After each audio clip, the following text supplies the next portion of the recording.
My son broke the pottery on a Wednesday evening in November, and what I noticed first, before the sound, before the sight of what was happening, was the specific quality of his footsteps in the hallway, which told me something was very wrong. I have lived in close quarters with people my whole life, which is the condition of a life organized around craft and community rather than privacy. And I have developed the specific attunement of someone who reads the people around her through their physical presence, the way they carry their weight, the rhythm of their movement, the quality of sound their body makes in a space. My son Kenji walks with the deliberate heaviness of a man who is containing something when he is containing it. When the containing fails, the heaviness becomes something else, a quality of careening of energy, looking for an object. I heard the careening in the hallway. I set down my brush. I had been at the work table, in the middle of a repair on a bowl that required the specific focused attention of kintsugi in its finest stages. And I stood up. The door to the display room opened, and Kenji was through it before I reached the threshold. The display room was the room I had made in the apartment in Portland, for the work I had accumulated across 40 years of practice. Not everything I had made. The work that had been sold, the pieces that had gone to the people they belonged with, the practice pieces from the early years that had their own location in the studio. The display room held the collection I had kept, the pieces that told the story of the discipline, from the modest early work in the first years of study to the pieces of the middle career when the technique had become language, and then the mature work of the past decade when the language had become voice. Kenji crossed the room in 3 strides and picked up the largest piece from the central shelf. The large bowl, the one I had repaired in 2015 from a Meiji-era ceramic that had come to me in fragments.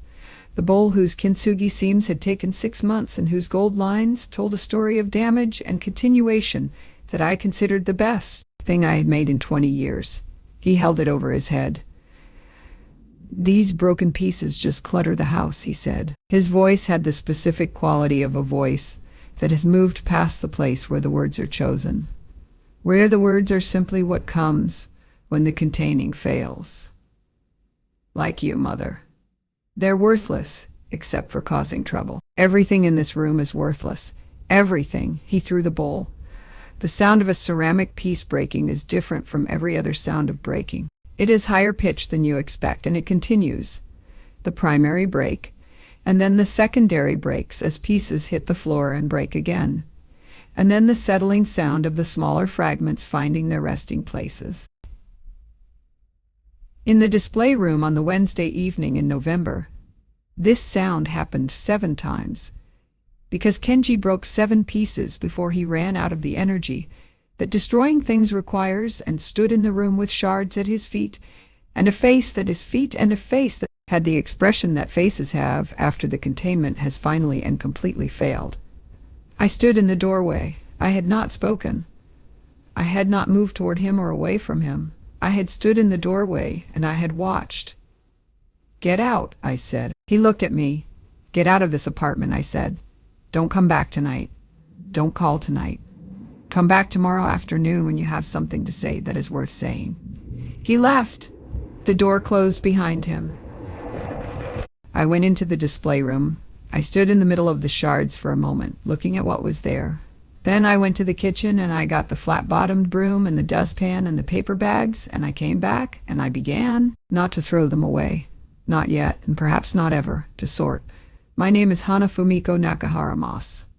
I am 69 years old. I was born in Kyoto, and I have lived in the United States since I was 28, and I have been practicing kintsugi since I was 19 years old and studying it seriously since I was 22, which makes 47 years in this discipline.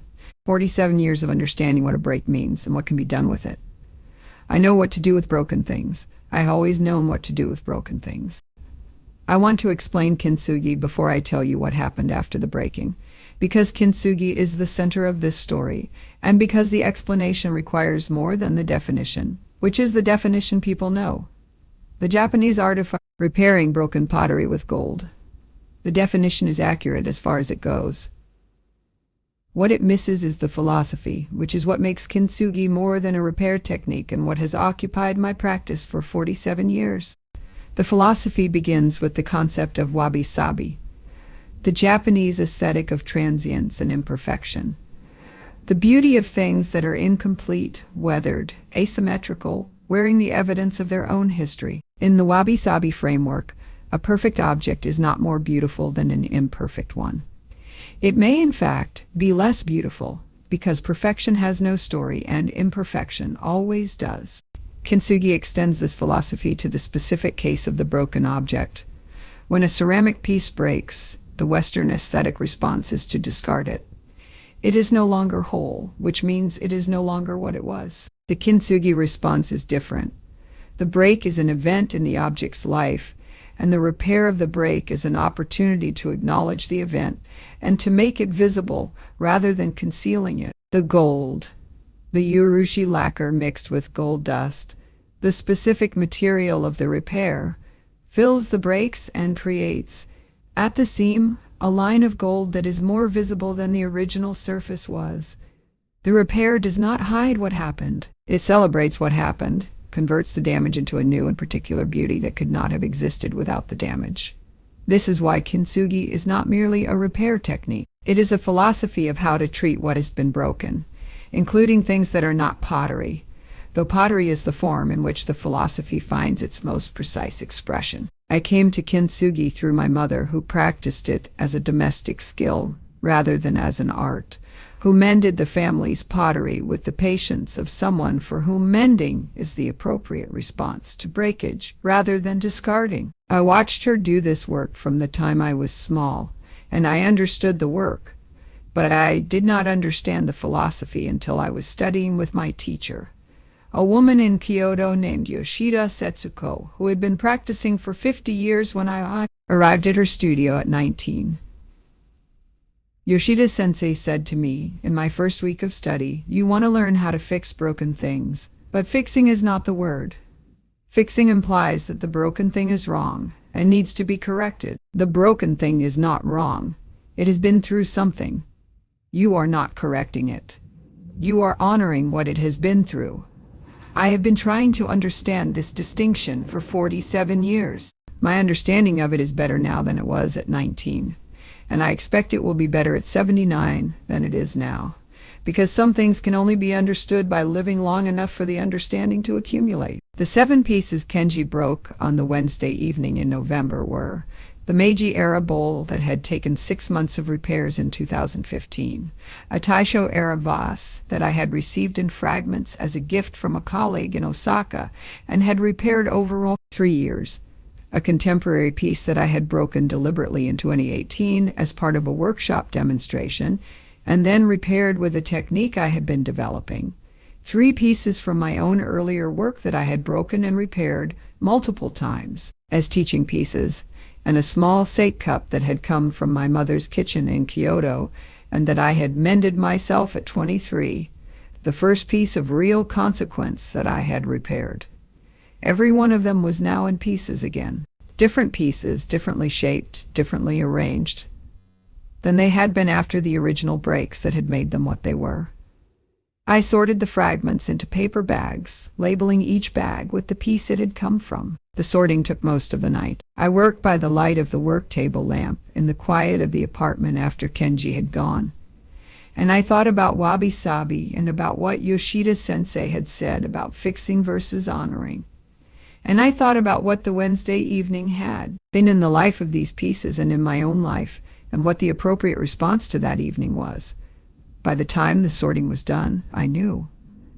I want to tell you about Kenji before I tell you what I decided, because the story of the breaking is incomplete without the story of the person who broke, and because I am his mother and the honest accounting requires my own part in it. Kenji Nakahara Mas is 44 years old. He was born in Portland in 1980, the child of my marriage to a man named Thomas Moss, who had the quality of Americans who encounter Japan and fall completely into it, who come not as tourists but as people for whom the encounter is genuinely transforming. Thomas had been a high school teacher when we met, teaching in Kyoto through a teaching exchange program, and he had the quality of teachers who are actually learning as much as they are teaching, the openness to having his assumptions revised. willingness to encounter things that are not reducible to what he already knew. We had Kenji in 1980, and Yuki, our daughter, who is in Osaka now, making her own work, in 1983. Thomas died in 2001 from cancer that was swift and final, and the death reorganized the family in the way that a parent's death reorganizes families. Yuki, who was closest to her father, moved toward her father's version of the family story, which y'all are Havlis, was Japan, and eventually settled in Osaka. Kenji, who was closest to me, stayed in Portland and stayed in the orbit of a mother he both relied on, and across the years, began to resent in the specific way that adult children resent parents who represent something they cannot match. I represent something Kenji cannot match. This is the thing I have been living with for 15 years, and that I have not said directly to Kenji, because saying it directly seemed unkind, and also seemed unnecessary, because Kenji knows it. He knows it in the specific way of someone who lives alongside a discipline he does not practice, and who is aware daily of the gap between his own capabilities and what the discipline produces in the person who does practice. Kenji is not without his own capabilities. He is a furniture designer, self-taught, genuinely skilled in certain respects, building a practice that has had its periods of real success and its periods of real difficulty. The difficulty he was in at the time of the breaking was a real difficulty. A client who had not paid, a partner who had left the business, debts that had accumulated to a figure he had not told me in full but that I understood to be significant from the specific quality of the not telling. He had been staying in the apartment for 6 weeks, sleeping on the couch at his own insistence because I did not have a second bedroom, and the studio was not appropriate for sleeping. 6 weeks of a man in a small apartment with his mother, a man who was 44 and had been struggling for a year, and who was in the presence of his mother's work, confronting daily the specific gap between what she had built and what he had not. The collection in the display room had been, I understood on the night of the breaking, a daily accusation. Not because I had presented it as one. The collection was what it was in the room it had always been in, requiring no explanation or justification. But for a man in debt, in a small apartment, on a couch, the display room of his mother's life's work was not neutral. It was a mirror. I had not seen this. Or I had seen it and not weighted it correctly. This is part of my own accounting. I had also not seen how close to the edge Kenji was. I am a woman who reads people through their physical presence, and I had missed, in 6 weeks of daily presence, the specific quality of what he was carrying. The missing is mine, to carry. None of this changes what happened on Wednesday evening. What happened on Wednesday evening was not permissible, and the impermissibility does not become more permissible because I understand the conditions that produced it. Understanding and permitting are different things, but the understanding informs what comes next. In kintsugi, there is a concept that is not often discussed in the popular accounts of the discipline, which focus on the aesthetic, on the beauty of the gold lines, on the philosophy of the first break and its repair. The concept I want to tell you about is the concept of the second break. A piece that has been repaired with kintsugi is, in many respects, more fragile than it was before it was repaired for the first time. The urushi lacquer and gold dust that fill the seams are strong. The technique is durable, and the repairs are often more structurally sound than the original ceramic around them. But the piece has been through something, and the something leaves traces in the clay itself, in the way that the first break has altered the piece's internal structure even where the break has been repaired. If a kintsugi piece breaks a second time, it will often break along different lines than the first break. The repaired seams, being strong, may hold while the unreinforced clay breaks in new places. The result is a piece that now has 2 generations of damage and repair, 2 geological strata of history, 2 layers of gold lines telling 2 stories. Some of the most significant kintsugi work in the tradition is this: pieces that have been broken and repaired multiple times, each generation of repair adding a new layer of gold to the visual record of the piece's history. The pieces that have been through the most, that have the most gold lines, The most seams, the most visible evidence of their own survival, are often the most beautiful and the most valuable, not in spite of the accumulation of breaks, but because of it. This is not a metaphor I'm imposing on my situation. It is the specific technical reality of the discipline I have practiced for 47 years. When I sat on the floor of the display room on the Wednesday evening, sorting the fragments of 7 pieces into paper bags, I was not thinking in metaphor. I was thinking in the specific terms of my practice. What happens when a piece that has already been repaired is broken again? And what is possible with the second break that was not possible with the first? The Meiji-era bowl had been repaired once. Its gold seams, 6 months of work in 2015, told the story of its first break. The second break had produced new fragments, new edges, new possibilities. The repaired seams were intact in many of the fragments. Kenji had thrown the bowl against the wall, but the seams had held even as the ceramic around them had shattered. I had a bowl's worth of fragments, some of which still carried the gold lines of the 2015 repair, and some of which were new breaks in the areas the original damage had not touched. What was possible with this material was not what had been possible with the 2015 fragments. The 2015 fragments had been a broken bowl. These fragments were a twice-broken bowl, and the twice-broken bowl, if reassembled and repaired with new gold, would carry 2 generations of history in its surface, would be a different and, in certain specific respects, a more complex and more powerful object than the repaired bowl that had stood on my shelf. I sat with the labeled bags of fragments, and I thought about this. I thought about it for several days, and then I called my colleague Michi. Michi Tanaka Reed is 63 years old, and she is the most technically accomplished kintsugi practitioner currently working in the United States. I have known her for 25 years, since the workshop I gave in Seattle in the late 1990s, where she was one of the students and where I recognized, by the end of the first day, that I was in the presence of someone who was going to exceed what I had given her by the end of the course and who would be a colleague within the decade. I was right on both counts. I called her the Saturday after the breaking. I told her what had happened, not the full emotional account, which was mine to hold and process in the ways I process things, which do not involve extended emotional narration, but the material account, 7 pieces broken. The specific pieces, the nature of the fragments, the previous repair work that was now embedded in the new fragments. She was quiet for a long time. Then she said, "Bring everything here?" "Seattle?" I said. "Portland," she said. "I'll come to you. This is too significant to transport before we know what we're doing." She drove down from Seattle the following weekend. She sat with me at the work table, and we opened the bags one by one, and we looked at everything. The fragments, the existing gold seams, the new breaks, the specific character of each piece's available surfaces. We did not discuss the evening itself.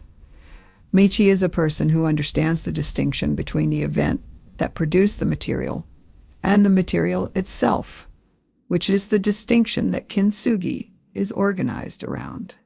The event matters. The material is what you work with. The Meiji bowl, she said. The seams held, almost entirely, I said. 3 of the 2015 seams are intact, and the new breaks are in the unreinforced areas. Yes, she picked up a fragment that had one of the 2015 gold seams running across its surface, ending at the new break edge. "This is extraordinary material," she said. "It was not a sentimental statement. It was a technical assessment." "I know," I said. "If you repair this with new gold, different gold, or the same gold at a different proportion, you have a piece with 2 generations of repair. The visual record of 2 complete breaks. Do you understand what that is?" "I've been thinking about it since Wednesday," I said. "There are maybe a dozen pieces in the world that have been documented as having 2 generations of kintsugi repair from different periods," she said. "They are extraordinary objects. They are collected. They are in museums. If the second repair is done well," I said. "If the second repair is done by you," she said, "it will be done well."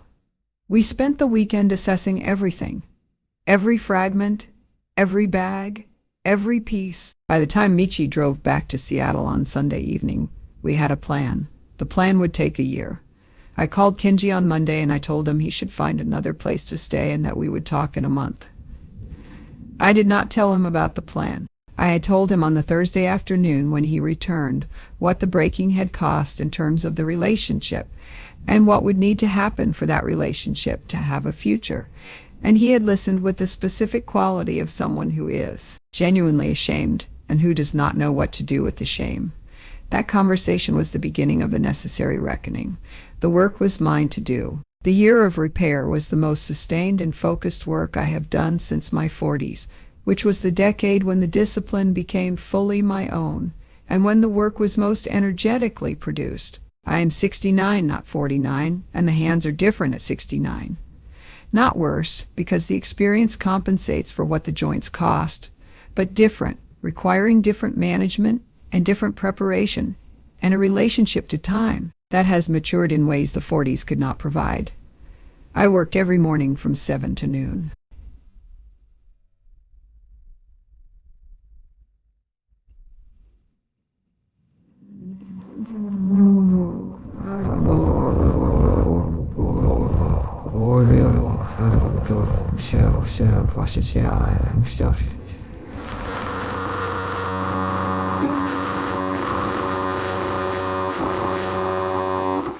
Was and what it should become before the urushi is applied.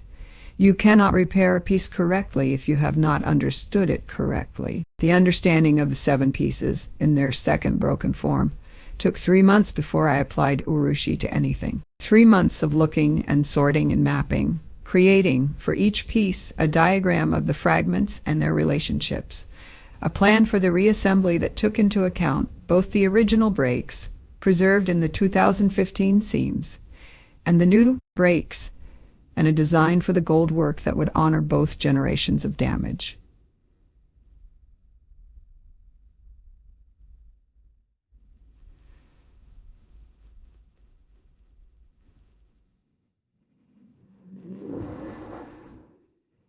The design question was the hardest.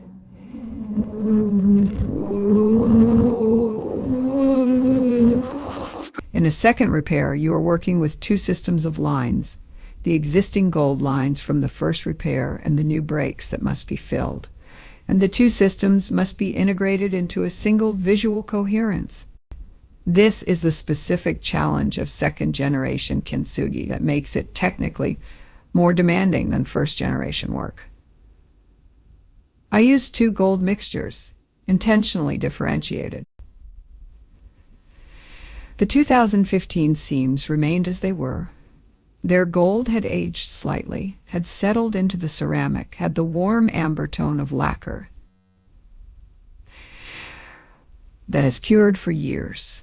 The new seams I filled with a different gold proportion, slightly warmer, slightly brighter. The difference was subtle, not so different that the 2 generations were visually separated, but different enough that, in the right light, a careful observer would see that the gold had been applied in 2 stages, that the piece had been through 2 separate moments of damage and repair. This was the conceptual heart of the work, to make visible not just the damage, but the temporality of the damage. The piece had a history in time, a first break, a first repair, a second break, a second repair, and the gold should tell that history to someone who looked carefully. Michi came back to Portland twice during the year. Both times she sat at the work table with me, and we looked at the work in progress and talked about what we were seeing in the specific language of 2 people who have spent their careers in the same discipline and who can have the conversation that the discipline allows. The first visit was in March, when the structural assembly of the Meiji bowl was complete and the first layer of urushi was curing. The second was in October, when most of the pieces were in their final stages. "The bowl," she said in October, holding it in the work lamp's light, tilting it to see the gold in different angles. The way the 2 golds read at 45 degrees. The older gold goes amber, and the new gold stays warm. You can see both moments simultaneously. "That's what I was trying for," I said. "You achieved it," she said. She set the bowl down with the specific care of someone who is setting down something she considers significant. Hannah, this is the best thing you've made. I looked at the bowl.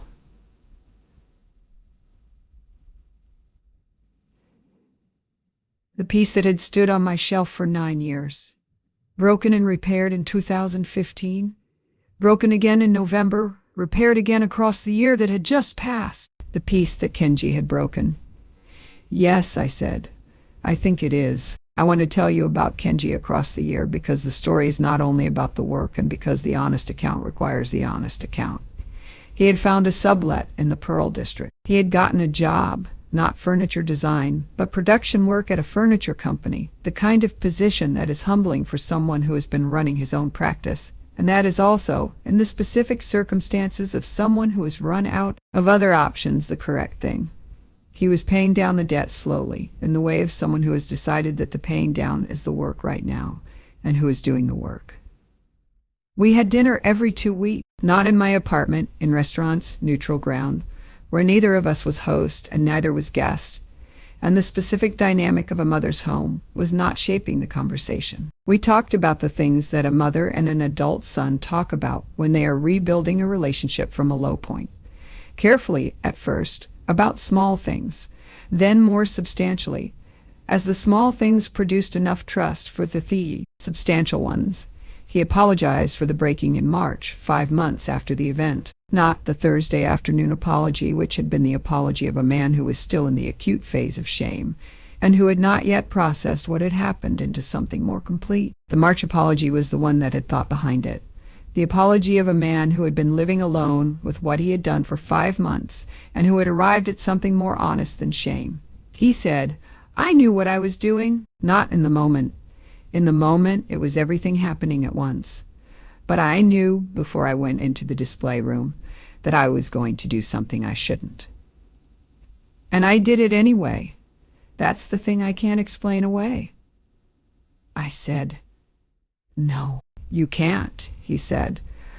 The collection is my concern," I said. "What I want from you is not a payment for the collection. I want to understand what happened, and I want to know that you understand it." "I understand it," he said. I was looking at everything you'd built and everything I hadn't built, and I couldn't stand being in the same room with the difference. That's what I was doing. I was trying to destroy the difference. I sat with this. It was the most honest thing Kenji had said to me in years. "The difference," I said, "is not what you think it is. You think I am what I have made. I am not what I have made. I am the practice of making it, which is 47 years of failure and revision, and the specific education that comes from breaking things and trying again. If you want the difference to be smaller, you begin by doing the work, not furniture design or not only furniture design, the work of understanding what you're building and why." He was quiet for a while. "Are you telling me to go back to making furniture?" "I'm telling you," I said, "that the thing you broke is not the thing you think you broke. You broke 7 ceramic pieces. You did not break the practice that produced them. The practice is not breakable in the same way, and the practice is what I am. If you want to know your mother, you need to know what the practice is." He looked at me. "What is the practice?" "Come to the studio," I said. "Not to apologize and not to help. To watch."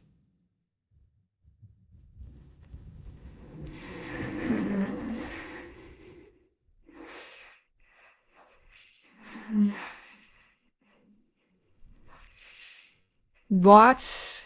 Yoshida-sensei didn't teach me by explaining. She taught me by letting me watch.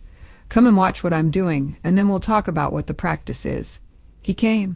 He sat at a stool at the edge of the work table on 3 occasions across the following months, and he watched. He did not speak during the watching, and I did not explain during the watching.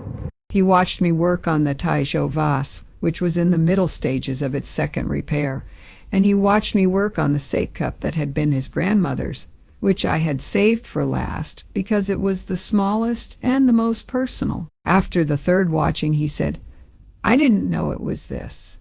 "What did you think it was?" I said. Craft, he said. I thought it was craft. I didn't understand it was. He stopped. It's something else. Yes, I said, it's something else. In October, when most of the pieces were in their final stages, Michi made a proposal. She said, I want to submit the collection to the Ceramics Now exhibition at the Portland Art Museum in the spring.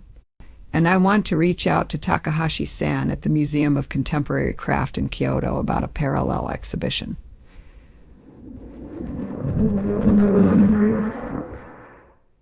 The work is significant enough to warrant institutional attention.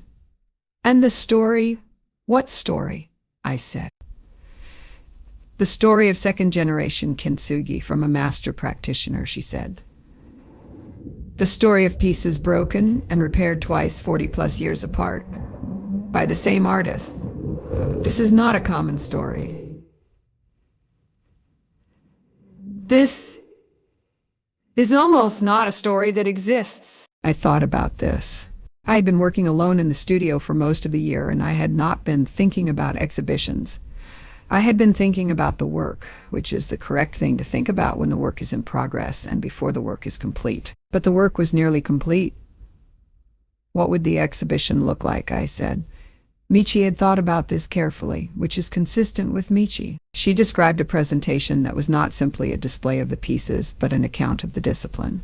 The documentation of both the original pieces in photographs from before the first breaks, the 2015 repaired versions, also in photographs, and the current versions, the twice broken, twice repaired pieces that existed now. The exhibition would show all three stages, would demonstrate what second-generation kintsugi was and what it produced, and would situate the collection in the tradition of the discipline. There are collectors for this kind of work, she said, not just museum collections, private collectors who understand the discipline and who seek significant work. The Portland exhibition would establish the critical context. If Takahashi-san is involved, the Kyoto connection would establish the disciplinary context. The combination would be, you think it would attract institutional interest, I said. I think, Michi said carefully, that the correct institutions would be interested in acquiring the complete collection. Not individual pieces. The collection as a body of work.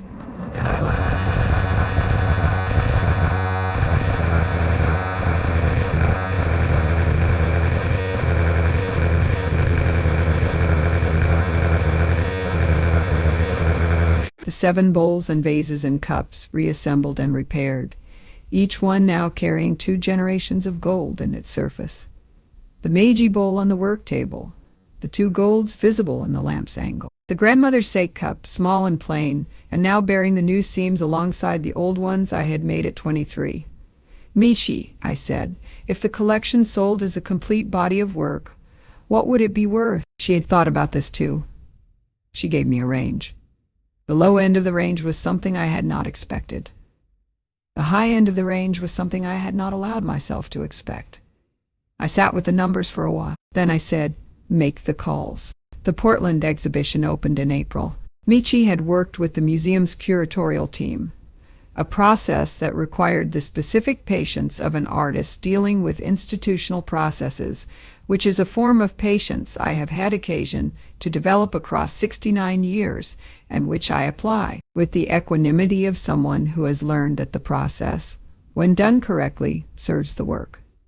The exhibition was titled 2 Breaks. The collected second-generation kintsugi of Hana Nakahara Moss. The title was Michi's suggestion, and it was correct. It named what the work was without explaining it, which is the right relationship between a title and a body of work. The documentation panels showed the 3 stages of each piece. Visitors could see, in the photographs and in the objects themselves, which were displayed without cases so they could be approached closely, the progression from the original piece to the first repaired piece to the twice repaired piece. The visual record of the 2 breaks was legible to anyone who looked carefully, and the panel's explanations of the kintsugi philosophy gave visitors the framework for understanding what they were looking at. The exhibition was reviewed in the Oregonian in a craft journal, and in a publication focused on contemporary Japanese art that Michi had reached through her networks. The reviews were good. The Oregonian Review used the word masterwork, and the Craft Journal Review discussed the theoretical dimensions of second-generation repair in terms that showed the writer had engaged with the scholarship. The Japanese Art Publications Review was in Japanese, and Michi translated it for me. It said, among other things, that the collection represented the most philosophically rigorous application of kintsugi principles to second-generation repair that has been documented in a contemporary Western practice. Takahashi-san came from Kyoto for the opening. He had known my work from previous exhibitions and from the publication I had contributed to on kintsugi technique in the early 2000s, but he had not seen the new work until the Portland opening, and his response to it had the specific quality of a museum director's response when he has encountered something he wants in his institution. He did not express this immediately. He is a man of deliberate professional process, but the quality of his attention was itself a statement. He came to the studio the day after the opening. We talked for 4 hours, not about acquisition, not yet, which was the correct professional sequence, but about the work and its relationship to the tradition, and the specific question of what second-generation kintsugi meant as a concept, and why the collection represented something that had not previously been documented in this way. The philosophy of wabi-sabi, he said, at one point in the afternoon, is usually applied to the first spray. The idea that damage is part of the object's story, that the repair honors the damage. But what you have done here, he was looking at the Meiji bowl, is apply the philosophy to accumulated time. This piece has 2 stories, 2 damages, 2 honorings. It is not a story of one break. It is a story of a life. Yes, I said. That is what I was trying to make. You have made it, he said. The Kyoto exhibition was arranged for the fall. Takahashi-san and his curatorial team worked with Michi and with me on the presentation, which was adapted from the Portland version, but recontextualized for a Japanese audience, which meant adjusting what needed to be explained and what could be assumed, since the discipline and its philosophy were not unfamiliar to a Japanese museum's public.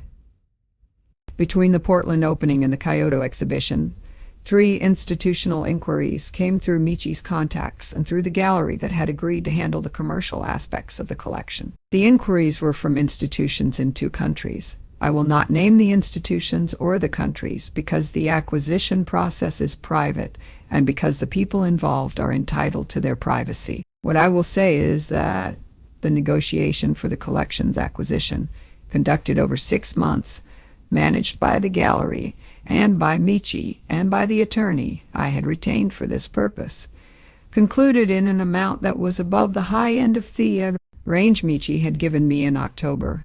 I want to tell you about the grandmother's sake cup, the smallest of the 7 pieces, because the sake cup is the piece that matters most to me, and that I want to tell you about specifically before I tell you about what happened after the sale. The cup had come from my mother's kitchen in Kyoto. She had used it. It was a drinking cup, not a display piece, and it had been used as drinking cups are used, which means it had been knocked over and had absorbed the everyday risk of objects that exist to be used rather than admired. It had broken in 1978 when I was 23 and in my 3rd year of study with Yoshida Sensei, and my mother had given me the broken pieces as my first real repair project. The repair I had made at 23 was technically correct and aesthetically modest. The work of a student who understands the technique and has not yet understood the philosophy. The seams are clean.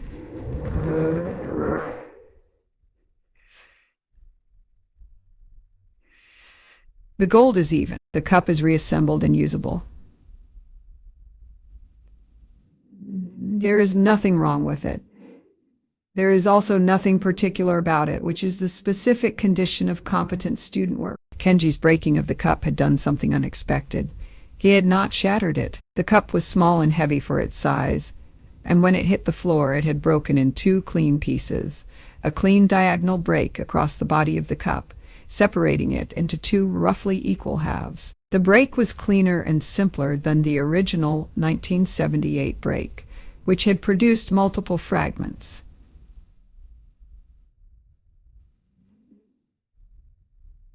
The new break crossed the 1978 seam.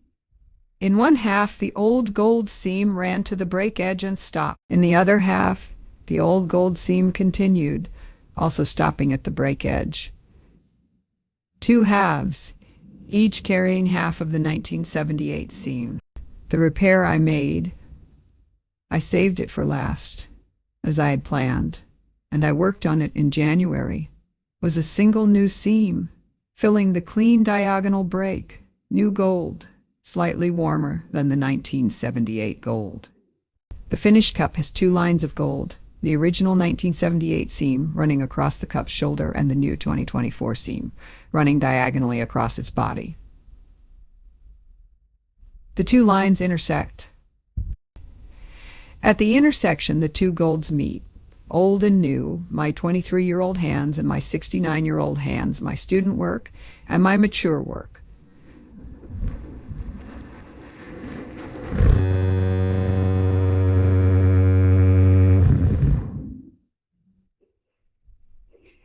And the apartment in Portland where her grandson broke what her daughter had repaired. I held the finished cup in January in the work lamp's light. The two gold seams. The intersection. I thought about my mother, who had used this cup to drink from and who had given me its broken pieces as my first real task. I thought about Yoshida-sensei, who had said, "You are not fixing it. You are honoring what it has been through." I thought about the 47 years between the first repair and this one, and about what those years had contained. The cup is not in the collection that sold. I kept it. I will not sell it. It is in the studio, and I drink from it sometimes, which is the appropriate thing to do with a sake cup. Kenji saw it in January. He had been to the studio 3 times by then, watching, and he had begun to ask questions that were the questions of someone who is genuinely trying to understand rather than someone who is performing understanding. He picked up the cup carefully, which he did because by January he had watched me handle ceramics enough times to know how you hold them. He looked at the two gold seams.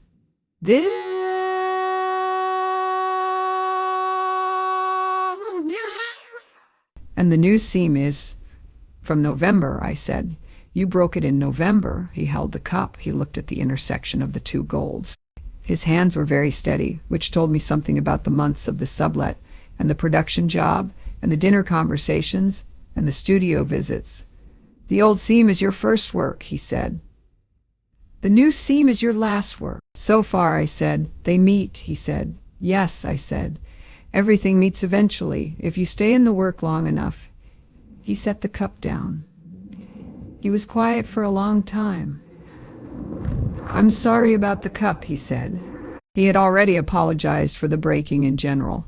This was the specific apology for the specific piece. I know, I said. The cup is all right. The cup is actually better than it was. He looked at me. Is that really how you think about it? Yes, I said. That is exactly how I think about it. The money arrived in stages, as acquisition funds in institutional sales tend to arrive. The full amount was in my account by the summer.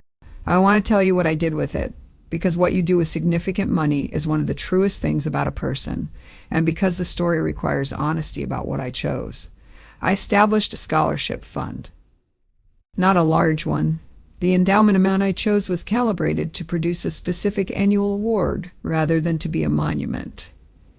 At the ceramics program of the Pacific Northwest College of Art, for students pursuing study in traditional Japanese craft techniques, including kintsugi.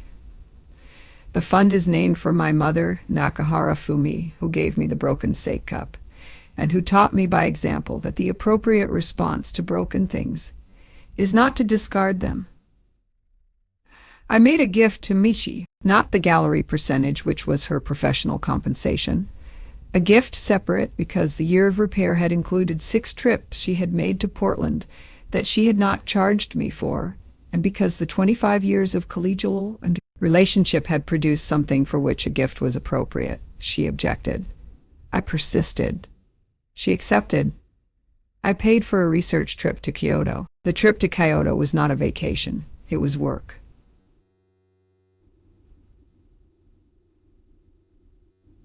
Three weeks in the archives of the Agency for Cultural Affairs and in conversation with scholars of the kintsugi tradition, gathering material for the essay I am writing on the philosophy of philosophy. Second generation repair. The essay will be the first comprehensive treatment of the subject in English, and one of the first in any language. And it is work that needed the archives and the conversations that Kyoto provides. I paid for the subsequent travel that the essay required. The Ceramics Museum in Kanazawa. The collections at the Freer Gallery in Washington. The private collection in Amsterdam, whose owner had corresponded with me after the Portland exhibition, and who had in the Antwerp visit I made it in October, shown me 3 pieces from the 17th century that exhibited characteristics consistent with second-generation repair, pieces that may be the earliest documented examples of what I had been thinking about for the past year. The Amsterdam visit produced material I had not expected. The collection owner, a woman in her 70s who had been collecting Japanese ceramics for 40 years, had a piece that she believed was a second-generation repair from the mid-Edo period. If the dating holds, it would be the earliest documented example by at least a century. I've put her in contact with Takahashi-san, and there is a collaborative research project now underway between her collection and the Kyoto Museum. Kenji asked me in October where I had been. I told him. He said, "You're going everywhere." "I have things to do," I said. "The collection sold for enough to—" He stopped. "For enough," I said. He was quiet for a moment. I saw him doing the arithmetic of the moment, what he had broken, what it had become, what it had become, what it had produced, where his mother had gone with what it produced. The arithmetic was not comfortable, and I did not try to make it comfortable. "The debt," he said. "I'm almost through it." "Good," I said. "I know you're not going to—" "I know it's not why you're telling me, but I thought you should know. I know it's not why you're telling me," I said. "And I'm glad, not because of the debt, because you're doing the work." I am home from Amsterdam. The essay is in progress. The Sate cup is on the studio shelf. Kenji is in his sublet, slowly rebuilding, coming to dinner every 2 weeks, and to the studio once a month now, asking questions that are progressively more specific, and that tell me he is genuinely engaging with something rather than performing an engagement. Last month he brought a small wooden box he had made. He had made it in the evenings after his work shift, in the specific spare time way of someone who is finding his way back to making things. The box was simple, mortise and tenon joints, oil finish, good wood, and he had clearly made it carefully. It was not brilliant. It was careful. "It's for you," he said. "If you want it." I took it. I put the grandmother's Sate cup in it. The cup fits approximately in the way that things sometimes fit that were not designed to fit. I put the box on my desk. I look at it in the mornings. A careful box made by a man rebuilding himself, holding a cup that has been broken and repaired twice, made by a woman whose own life has a few seams in it. What do I know at 69, after the year of breaking and the year of repair, and the exhibitions and the Amsterdam trip, and the essay, and the scholarship fund and the dinner conversations and the studio visits? I know that kintsugi is not at its deepest level about pottery. This is what Yoshida Sensei understood and what I have been understanding for 47 years. The pottery is the form in which the philosophy is most precisely expressed, because pottery is the right material for it. Hard enough to break cleanly, complex enough to produce interesting fragments, plastic enough in its repaired state to carry the gold honestly. But the philosophy does not require pottery. The philosophy requires the understanding that what has been through something is not diminished by having been through it, that the break in a piece of pottery is an event in the piece's life, and that the event acknowledged and honored rather than concealed becomes part of what the piece is rather than a departure from what the piece was. That the gold is not there to hide the break. It is there to say, this happened here. And the piece continued. I know that the second break is harder than the first, and that the second repair is more demanding than the first, and that what is produced by the second repair, if it is done with the attention it requires, is something that the first repair could not have been. The piece that has been through 2 breaks and 2 repairs is a different object from the piece that has been through only 1. It has more history. It has more to show. It is, in the specific terms of the discipline I have practiced for 47 years, more itself. I know that Kenji breaking the collection was not the worst thing that has happened in my life, and I know that this is not a consolation I am constructing to soften what it was. It was what it was. It was also an event in the lives of 7 pieces that needed to go somewhere. They could not go before the second break. And it was an event in the life of my relationship with my son that needed to go somewhere. It could not go before the confrontation with what the breaking meant. The pieces are in an institutional collection now, where they will be seen by people who will encounter the philosophy of wabi-sabi and the practice of kintsugi, through the specific example of what 7 twice-broken pieces can teach. This is the right place for them. I was their custodian. They belong now to the people who will encounter them.